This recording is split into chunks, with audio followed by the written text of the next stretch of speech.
Olá, estamos dando início a mais uma aula do curso de Neuroanatomia Fácil. O módulo de hoje é o módulo 10 e a aula será a respeito dos nervos em geral, terminações nervosas e nervos espinhais. Meu nome é Júlia e eu estou no 5º período, sou da turma 22. Bom, os objetivos são discutir a respeito dos aspectos relacionados aos nervos em geral, as terminações nervosas e seu mecanismo de decomposição e características dos nervos espinhais. Falando um pouco sobre nervos em geral, nós sabemos que basicamente os nervos são cordões que serão constituídos por feixes de fibras nervosas. E elas serão reforçadas por um tecido conjuntivo e ele basicamente vai unir o sistema nervoso central aos órgãos periféricos. E aí eles podem ser espinhais, caso estejam unidos à medula, ou cranianos, caso estejam unidos ao encéfalo. Basicamente, a função dos nervos é conduzir impulsos nervosos do sistema nervoso central para a periferia, que são os impulsos eferentes, ou da periferia para o sistema nervoso central, que são os impulsos aferentes. É importante destacar que as fibras nervosas que constituem o nervo são, na maioria das vezes, mielínicas. E o que significa ser mielínica? Ser mielínica é ser recoberta por uma camada de mielina. E essa camada de mielina é como se fosse uma capa gordurosa que vai formar blocos. E esses blocos, vão ser chamados de nódulos de Rampier. E esses nódulos, eles vão impulsionar o impulso nervoso a ter uma maior velocidade de propagação. Então, para nervos e no caso de feixes que necessitam de uma velocidade maior para que esse impulso seja transmitido, eles são muito bons, porque faz com que essa condução saltatória, que é o nome desse fenômeno, seja promovida de maneira mais rápida e o impulso chegue quase que instantaneamente. Bom, falando um pouco ainda sobre as características, os nervos são, em geral, muito vascularizados, sendo percorridos de modo longitudinal, mas basicamente os vasos que os acompanham normalmente se anastomosam. Porém, por outro lado, os nervos são quase totalmente desprovidos de sensibilidade. E o que significa? Significa que a sensibilidade é sentida não no ponto estimulado, mas no território que esse nervo correspondente está relacionado, que esse nervo correspondente inerva, propriamente dito. Bom, e um exemplo bem comum sobre esse funcionamento nervoso é a dor fantasma. E o que seria a dor fantasma? A dor fantasma é basicamente quando um paciente tem um membro amputado, ele permanece com um coto nervoso. E aí, nesse coto, ele pode sentir uma irritação e o cérebro interpretar isso como se fossem impulsos originados do membro que já foi amputado. Então, isso teve o nome de dor fantasma porque é uma dor no membro que já não existe mais, mas que é interpretada como se ele estivesse ali. Bom, e durante o trajeto, os nervos podem basicamente se anastomosar ou bifurcar, ou, e quanto à origem, eles podem ser de origem aparente ou de origem real. Falando um pouco sobre terminações nervosas agora. Bom, em geral, nas suas extremidades periféricas, as fibras nervosas dos nervos vão se modificar e vão dar origem a, basicamente, formações mais ou menos complexas.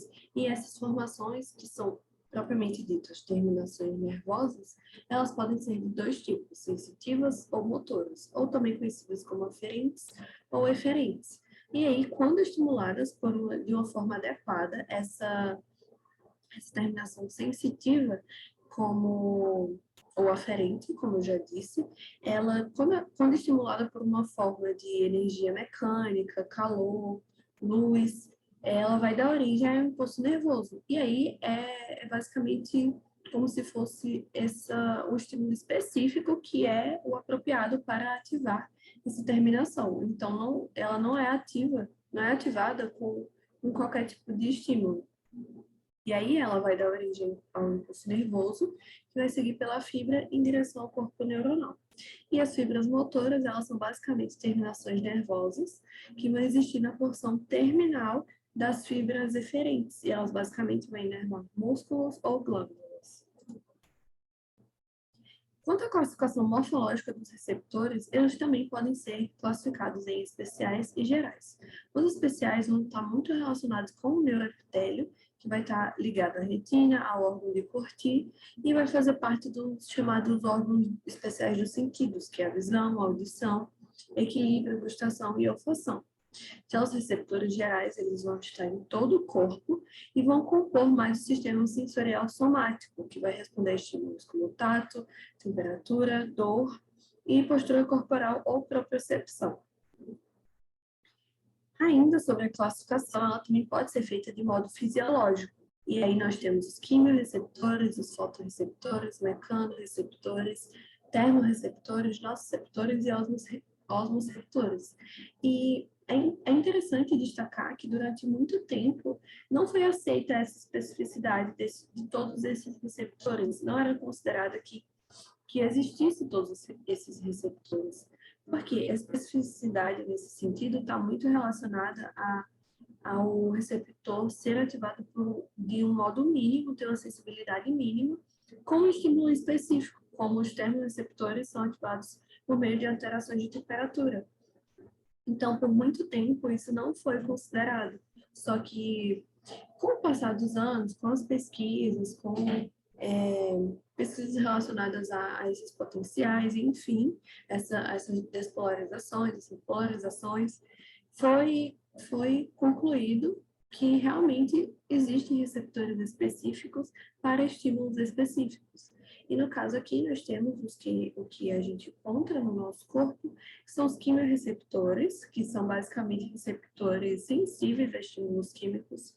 Os fotorreceptores são sensíveis a estímulos de luz, como os encontrados na retina, que são os cones e os bastonetes. Os mecanorreceptores são ativados, são sensíveis por alterações mecânicas de impacto, alterações no sentido de estímulos mecânicos, e eles vão constituir um grupo bem diversificado. Os termorreceptores, como eu disse, alterações de temperatura, os nossos receptores estão mais relacionados a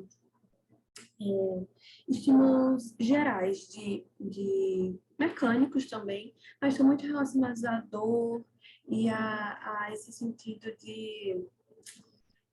é como se eles fossem receptores mais gerais, eles são sensíveis a muitos tipos de estímulo, mas estão muito relacionados àqueles que correspondem à dor. E os osmoreceptores estão muito relacionados a alterações na pressão osmótica. Bom, temos também os receptores somáticos da pele, que podem ser classificados em livres, que são terminações das fibras nervosas sensoriais que vão perder a bainha de mielina, preservando o envoltório das células de Schwann até as proximidades da ponta de cada fibra. E, de modo geral, são de adaptação lenta e veiculam informações de tato grosseiro, dor, temperatura e propriocepção. E são aqueles, os discos de Merkel, os nociceptores e os termorreceptores. Temos também os receptores encapsulados, que são receptores mais complexos que os livres. Na maioria deles, há uma intensa ramificação na extremidade do axônio, no interior de uma cápsula conjuntiva. E alguns exemplos são os corpúsculos de Meissner, os bulbos neuromusculares, os corpúsculos de Vater-Pacini, os órgãos neurotendinosos e os corpúsculos de Ruffini. E, por fim, quanto às terminações nervosas motoras, ou também chamadas junções neuroefetuadoras, elas são menos variadas que as sensitivas, são mais simples. E, funcionalmente, elas se assemelham às sinapses entre os neurônios, tendo esse termo sinapse também aplicável a elas. E as terminações nervosas motoras podem ser divididas em somáticas, só um momento, em somáticas ou viscerais. E as somáticas, elas estão muito relacionadas à musculatura e a glândulas, como o músculo liso, músculo cardíaco, e também estão muito relacionadas ao sistema nervoso autônomo. Já as viscerais estão mais ligadas às vísceras em si mesmo. Falando um pouco agora sobre os nervos espinhais. Bom, os nervos espinhais são basicamente aqueles que vão fazer conexão com a medula espinhal e vão ser responsáveis pela inervação do tronco, dos membros e de parte da cabeça. Eles são compostos em 31 pares, divididos em 8 cervicais, 12 torácicos, 5 lombares, 5 sacrais e 1 coxígeo. Aqui são alguns destaques de algumas nomenclaturas que nós vamos ver mais especificamente nas imagens. Bom, aqui só repetindo e ilustrando, 31 pares, 8 cervicais, 12 torácicos, 5 lombares, 5 sacrais e 1 coxígeo, que é o que nós vemos aqui na imagem.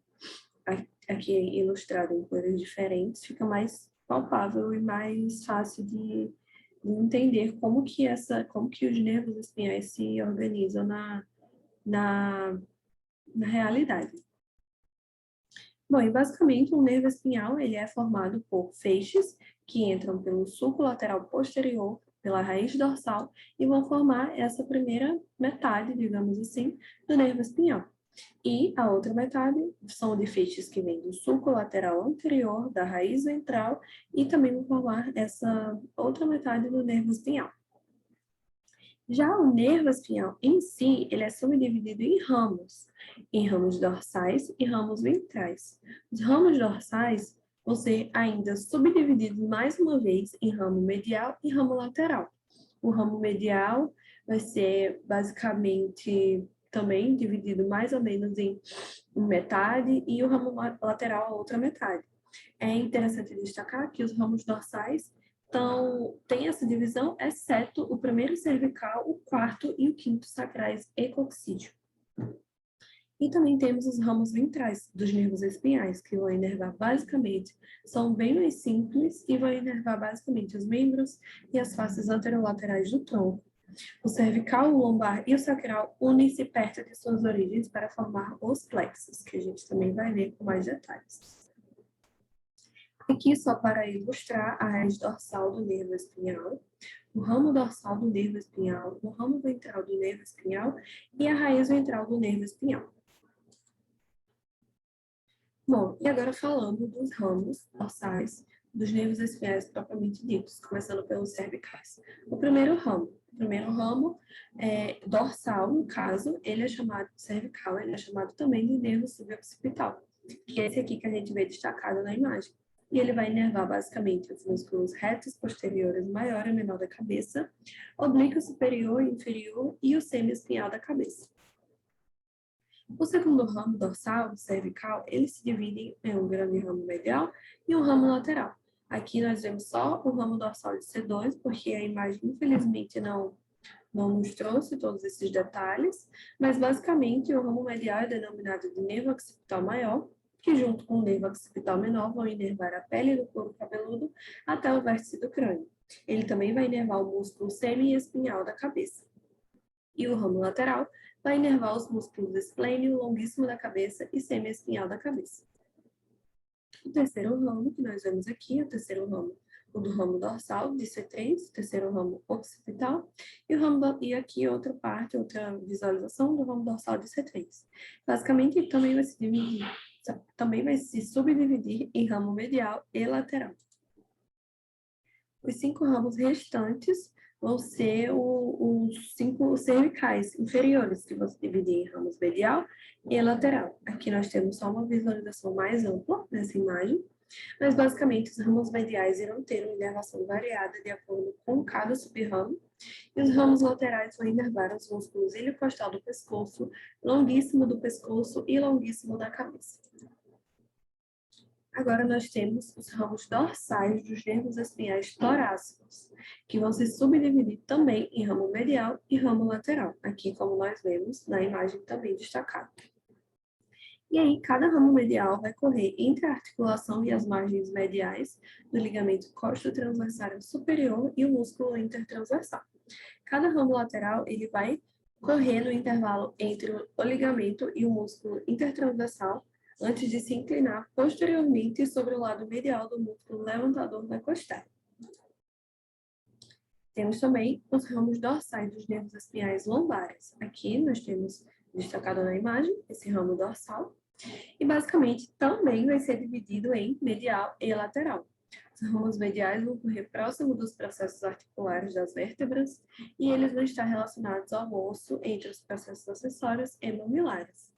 Além disso, os três superiores vão dar origem aos nervos cutâneos, que perfuram a aponeurose do músculo latíssimo do dorso da margem lateral do músculo eretor da espinha, que vão cruzar o músculo ilíaco posteriormente para alcançarem a pele da região glútea. E, por fim, os ramos dorsais dos nervos espinhais e sacrais vão ser também subdivididos em medial e lateral.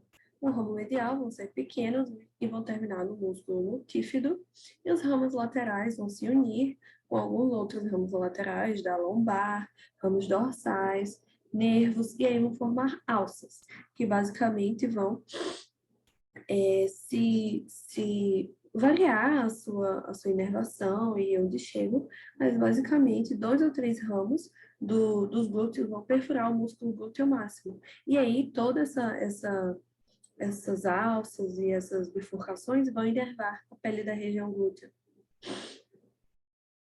Bom, falando um pouco sobre os plexos agora. Aqui na imagem nós temos em destaque o plexo cervical, o braquial, o lombar e o sacral. E o que são plexos? Plexos são junções de vários axônios que vão se unir e originar os plexos. Basicamente são isso. E eles vão estimular os músculos e se unir, e com essa união deles vão ter também funções específicas. Isso com exceção dos torácicos de T2 e T12, que não inervam diretamente as suas estruturas.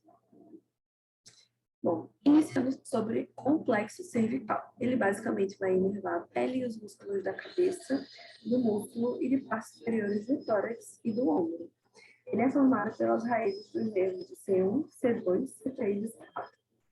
E aqui nós temos a ilustração do plexo cervical, que vai ser o nome de C1, C2, C3 e C4, como eu já tinha falado. O plexo braquial, ele é responsável pela inervação muscular e cutânea dos nervos superiores e do ombro. Ele é formado pelas raízes dos nervos C5, C6, C7, C8 e T1. E aí, aqui na ilustração também, as raízes dos nervos C5, C6, C7, C8 e T1. O plexo lombar vai ser responsável pela inervação da parede abdominal, anterolateral, órgãos genitais externos e parte dos membros inferiores. E ele é formado pelos ramos de L1, L2, L3 e L4. Um ponto interessante aqui é a respeito da anestesia epidural, desculpa, que ela vai ser aplicada entre os espaços de L3 e L5 por ter um espaço maior. Ela vai perfurar até a camada, quando vai se iniciar o procedimento, ela vai perfurar a dura mater e chegar ao espaço subaracnoide, ao espaço subaracnoide, e lá ela vai injetar o anestésico. E também, em casos de punção lombar, também é nessa região que se usa por haver essa margem de segurança um pouco maior, por haver esse espaço um pouco maior. E o plexo sacral e o plexo coxígeo, eles são basicamente, o plexo sacral é basicamente responsável pela inervação dos glúteos, do períneo e dos membros inferiores. E é formado pelos nervos de L4, L5, S1, S2, S3 e S4. E o plexo coxígeo é responsável por uma pequena parte de pele que recobre o cóccix e é formado pelos nervos de S4 e S5. E, por fim, falando um pouco sobre os dermátomos, que são basicamente um território cutâneo inervado por fibras de uma mesma raiz nervosa sensorial. E aí, eles são basicamente a superfície da pele vai estar diretamente ligada a essa raiz sensorial. Isso é muito importante para a gente entender, em caso de lesões radiculares e lesões medulares, qual nível que foi atingido. Por outro lado, após o nascimento, a gente tem que se ater a esse detalhe que a sequência seguida pelas raízes espinhais permanecem apenas no tronco. Nos membros, a disposição dos dermátomos se torna irregular. Aqui, como nós vemos na imagem, está bem mais regular nessa região do tronco, porque aqui elas se tornam um pouco mais difusas. E aqui eu trouxe um caso clínico para a gente relacionar o conteúdo visto com a clínica em si mesmo. Então, vamos lá. MVS, sexo masculino, 55 anos. O paciente deu entrada no pronto atendimento trazido pelo filho com queixa de dor em tórax direito há 6 dias. Segundo o paciente, a dor irradiava até a apêndice tifoide e ela não é ventilatória dependente e tem intensidade de 8 de 10, caracterizada como do tipo pontada e formigamento na região. Refere que há aproximadamente 72 horas observou vesículas na região dorsal até a região ventral, respeitando o trajeto do dermátomo à direita. Relatou também febre baixa e tendo como fator de melhora o uso de antitérmicos, e banhos frios. Além disso, relata que o quadro começou pós episódio de intenso estresse relacionado ao divórcio. Então, aqui a gente já destaca algumas informações. Ele refere dor empontada nessa região, da região ventral, que respeita o trajeto do dermato. Também relatou febre baixa, que melhora com o uso de antitérmicos, e o banho frio também alivia essa sensação de dor e essa febre também baixa quando ele toma esse banho, junto do uso de antitérmicos. E a dor é de intensidade bem forte, então isso também é uma informação importante, além da dor tipo pontada e formigamento na região. E ainda por cima, foi pós-episódio de intenso estresse relacionado ao divórcio, que no nosso caso também é uma informação muito pertinente, mas vamos continuar. Ao exame físico, apresentou a PA de 130 por 70 milímetros de mercúrio, uma frequência cardíaca de 64 batimentos por minuto, uma frequência respiratória de 15 incursões respiratórias por minuto, e uma temperatura de 37,7 graus Celsius. Apresentou lesões cutâneas, eritemopapulomatosas, localizada em hemitórax direito, que se estende da região dorsal para a ventral, também respeitando o dermato. E ao exame neurológico, o paciente estava com estado mental preservado, ativo, sem alterações de fala e lúcido, e orientado no tempo e espaço. Aqui, a informação mais relevante para o nosso caso são essas lesões cutâneas papulosas, desculpa. E também respeitando o dermato. Aqui é basicamente uma ilustração de como que estava essa lesão no paciente, só para a gente entender mais ou menos a localização e a estrutura, como que ela se apresentava. E aí, qual que é a hipótese diagnóstica? Herpes zoster. Mas vamos entender o que basicamente é a herpes zoster. Bom, o vírus varicela zoster, ele vai causar infecções primárias latentes e recorrentes, que é basicamente a infecção manifestada pela catapora, que é o que todo mundo já conhece, e resulta no estabelecimento de infecção latente vitalícia dos neurônios dos gânglios sensoriais. Ou seja, normalmente são crianças que têm a catapora, e aí ela vai ter uma infecção latente, que vai ser reativada de acordo com algum gatilho. E aí, a reativação da infecção latente vai causar essa herpes zoster. E ela é menos comum em crianças que não apresentam variação sazonal, diferente da infecção primária em si. E o risco vitalício de herpes zoster para os indivíduos com histórico de varicela é de 10 a 15%. E 75% dos casos vão ocorrer aos 45 anos de idade. Então, isso também entra já no nosso caso, que o paciente tem 55 anos, então ele já tem um risco maior também de ter.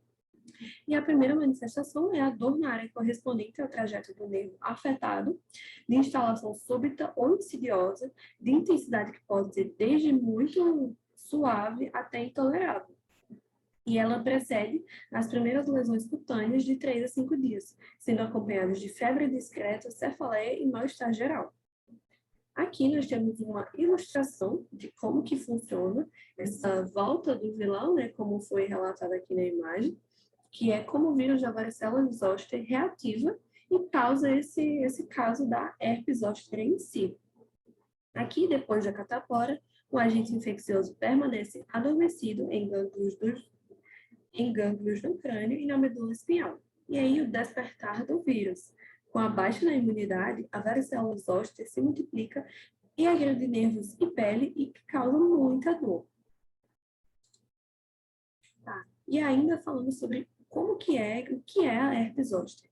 No início, ela vai manifestar lesões cutâneas, que são eritematopapulosos, evoluindo rapidamente para a papulovesiculosos e a papulopustulosos. Aqui na imagem, nós temos essa ilustração de como seriam essas lesões.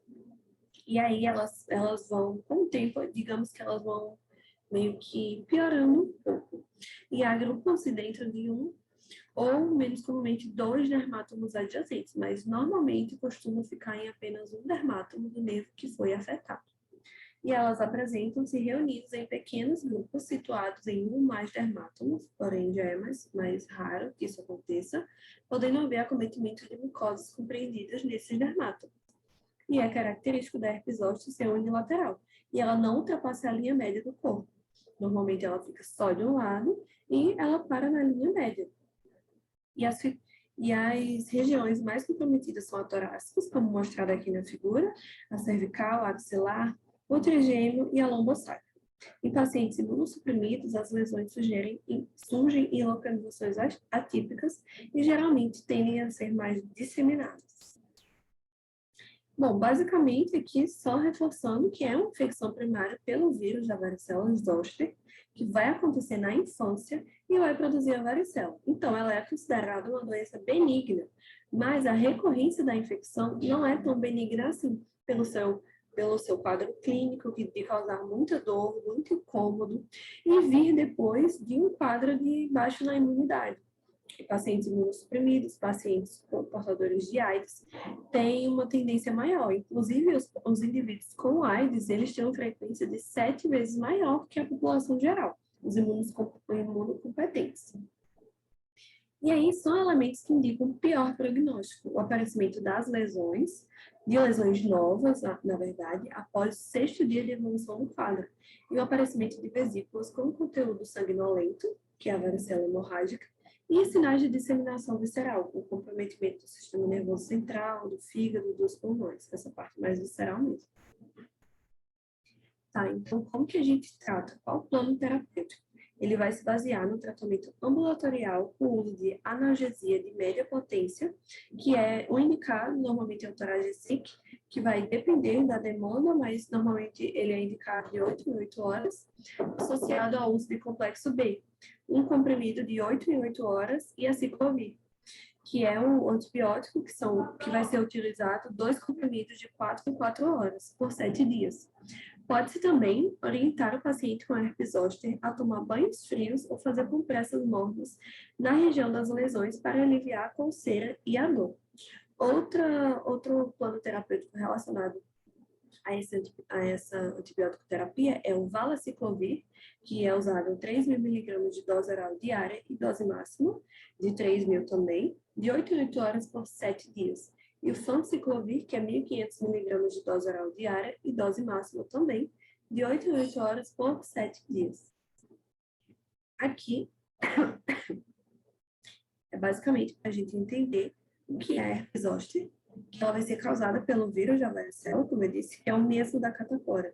As regiões corporais afetadas pela doença podem ser variadas, e o que provoca inflamação aguda e prolongada dos nervos. O que a gente vê? Vermelhidão e bolhas em uma área do corpo. O que você pode sentir? Dor intensa comparada a agulhadas ou queimaduras.